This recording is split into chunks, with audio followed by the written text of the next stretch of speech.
एक समय की बात है, एक छोटे से गांव में एक बहुत ही खुशमिजाज और जिज्ञासु छोटा सा खरगोश नामक बंटी रहता था।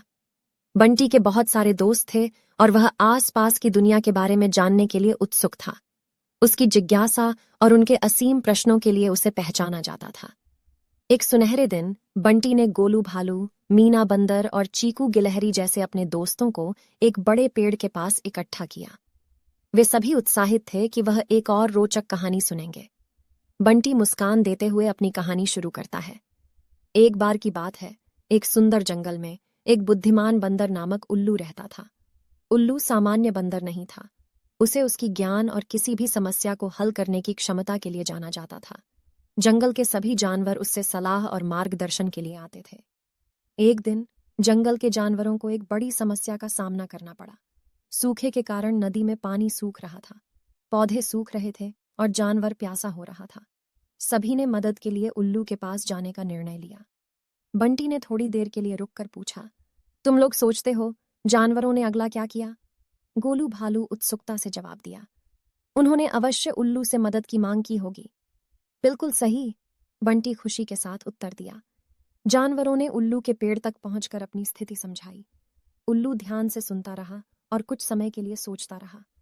फिर उसने कहा, मुझे एक जादुई झील के बारे में पता है जो जंगल की गहराई में छिपी हुई है। वहां पानी की असीमित आपूर्ति होती है, लेकिन उसे एक डरावना शेर ने रखा हुआ है। जानवर डर गए, लेकिन निर्धारित थे। उन्होंने तय किया कि वे झील की ओर जाएंगे, शेर से मुकाबला करेंगे और पानी को नदी में लाकर लाएंगे। मीना बंदर ने पूछा, लेकिन वे शेर को कैसे हराएंगे?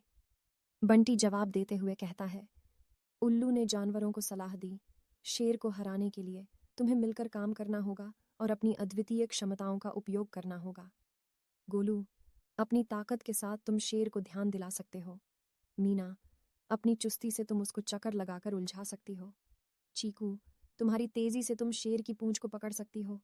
और बंटी, अपनी चालाकी से तुम झील की ओर छुपकर पानी लाने की कोशिश कर सकते हो। जानवर उल्लू के युक्ति का पालन करते हुए अपनी ताकतों का उपयोग किया और सफलतापूर्वक पानी नदी में लाए। जंगल फिर से हरा भरा हो गया और सभी जानवर अपने साथी की मदद करने के लिए आभारी रहे।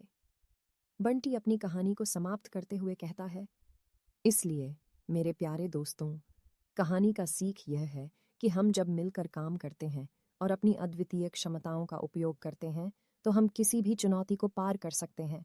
जैसे जंगल के जानवर, हमें एक दूसरे की क्षमताओं की महत्ता को महसूस करना चाहिए और साथी बनकर सहयोग करना चाहिए।